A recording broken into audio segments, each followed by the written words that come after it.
Hello everyone and welcome to the latest episode of Book Time with Elvis with me, Mark, and we're continuing with our hashtag, excuse me, jeez, every time I start recording, I want to cough. We're continuing with our hashtag Reading Europe 2021 challenge and a roundup of match day 17, which was on Tuesday. I had last day of school and everything on Wednesday. I had no electricity as well for a big part of the day due to a storm. So it's taken me a while to get around to filming that update. And I'll also mention what's coming up today as the competition continues. So on Tuesday night we had the last of the last 16 matches. We saw England, drawn by Sonia Devaney and Sarah Jane Vermeer, versus Germany, drawn by me. This was a 2-0 victory for England. It wasn't the most exciting match, but of course from my point of view, who cares?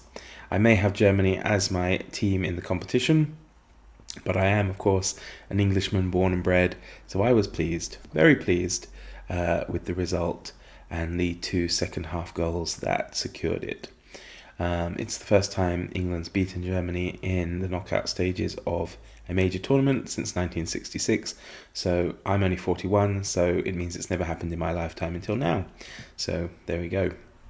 The reading result for that is that I now move over to the England camp, and I assure you it's purely by chance, totally coincidental, because of course I would never have been able to engineer it that way, even if I tried. So it does kind of put pressure on it now, on me rather, because I've had to find something English to read, and there's a lot of it.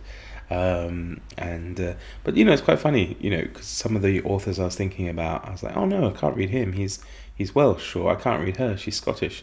So yeah, but I've already done a couple of things, or I've got a few things in the work, and I'm probably going to combine it depending how far England goes in the competition from now with Jane Austen July. So that would be, I think, quite interesting.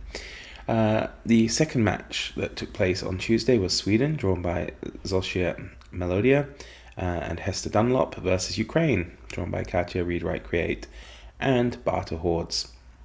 This was a 2-1 victory to Ukraine, believe it or not. So quite a surprising victory, aided in part, of course, by Sweden being reduced to 10 men through a red card. So the reading result for that is Ukraine now has 4 readers in their camp.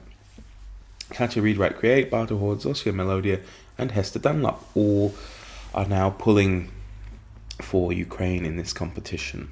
So today we have the first of 2 quarter-final matches, and this is Switzerland, drawn by Miss Reads a Lot, who was joined by the defeated France reader Matthew at Nightbird Books, and also now Moon Poem as well. So there we go.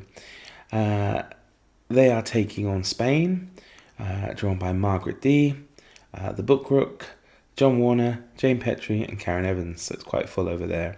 And that should be a very interesting game. Obviously Spain would be the favourites, but you don't know in this competition, that's the beauty of it. And then later on this evening we have Belgium, drawn by Another Bibliophile Reads, Faith and Books and Revenant Reads, taking on Italy, drawn by Soggy Expat Book Nerd and Aaron Facer. It's getting quite complicated now, isn't it, with all the people now, the countries narrowing down and more people joining those countries. So I guess in the end, when we have the final, we'll have everybody with just behind one of 2 teams. So it will be quite exciting, I think. I've compiled a list of all the books that we read so far in the competition, or at least it was good of as of last week.